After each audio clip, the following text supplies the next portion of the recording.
Okay, so we're just going on with the structures and function of an eye right now. We just got done talking about the first part of a lens. Really, not the first part, but the lens changes its shape in order to change the angle of light coming in. Basically, it's translucent, but it was able to reflect the light into different areas of the back of the eye. Okay, now here's where the magic really happens, right? It goes through that lens and then it hits these amazing uh, cells that line the back of your eye, the eye that we call the retina.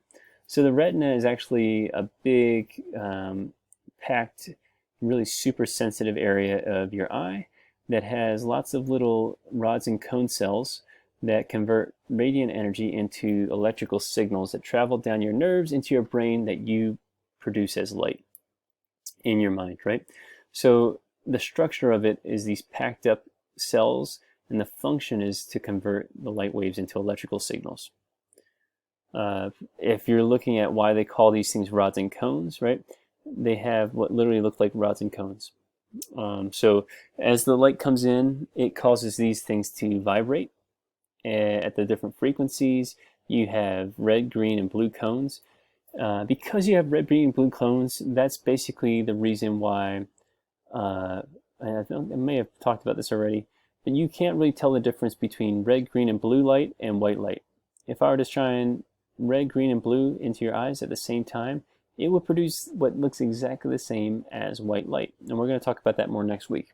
For now, just know that this is where the color of the light and the actual light itself is received and processed into electrical signals. And you can see how these things are all attached to these other nerve cells, which go down what's called, the next thing we're going to talk about, the optic nerve. Yes, this is a picture of an actual eyeball. It's not somebody's eyeball that just got snatched out or something like that. It is a big, huge nerve that travels from your eyeball, the retina, really the rod and cone cells connecting to those other nerve cells, transfer that information down your optic nerve, just like a superhighway, right? Down to your lateral geniculate nucleus into your visual cortex, which is ironically in the back of your brain. So if you get a injury to the back of your head, that's actually where your optical information gets processed in your visual cortex. So this is kind of where some people get vision problems, is actually from getting back of the head damage. So the optic nerve also creates a blind spot because the rods and cones have to kind of get wrapped up into the superhighway, right? It's like this is the ramp in the highway. It's a gap. We'll talk about it in a minute. So the function of it transmits the electrical signals from the retina to the brain to be processed as light. So the blind spot is this place on the retina where the optic nerve leads back. So there's no cells here. It's just the place where the nerves are bundling to go back. But because you have two eyes, right, or because we're lucky enough to have two eyes, the other one will compensate for that. Is basically when the eye doctor's looking in the back of your eye, you just basically see it as like a little black spot. Like I said, the eye doctor will check your whole eye when they open up your pupils. They cause them to dilate. That way they can check the health of your retina mostly. That's what they're doing. I had an eye doctor tell me, hey, you it looks like you had damage to your eye like 5 years ago. I was like, what do you know about that, you wizard? He's like, no, I'm literally looking at the back of your eye. I can see scar tissue. And I was amazed. I totally thought for a long time that eyes were just like these big squishy white fleshy balls, right? But they're completely, well, not completely, as you can see, but they're filled with fluid. It's pretty amazing.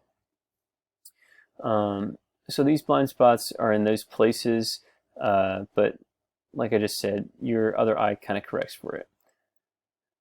You can pause the video and try this out right now to check how this actually works. It's kind of amazing, and hopefully you've just confirmed that. So that's the eye for you, people. Pretty darn amazing. Another interesting thing to note is that when light comes into your eye, it actually comes in upside down.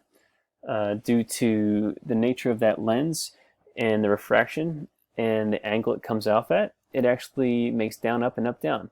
But it makes no difference because it's all made up in your brain anyway. Your brain processes it backwards.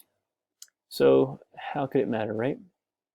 And these two, the lens and the cornea, kind of work together here to allow you to focus in your light, and the rest of those things just kind of hold those two lenses in place. Just like the telescope, the refracting telescope, right? It's the same idea. It has the objective lens and the focusing lens that allow you to make things that are out there look bigger. The same exact principle here. Okay, so some of the functions of your lenses together is that small depth of field that we talked about earlier, where you might not be able to see something that's close and far at the same time in focus, right? So if you do what it's saying here, you should be able to check this, and what you can't really feel, but you definitely see, is that the inside lens, what's called a lens, is changing its shape due to muscles that compress it or tense it to allow you to focus in closer or further away. Okay, that's basically all we're going to say for the eye right now. We're going to talk a little bit more about this next time.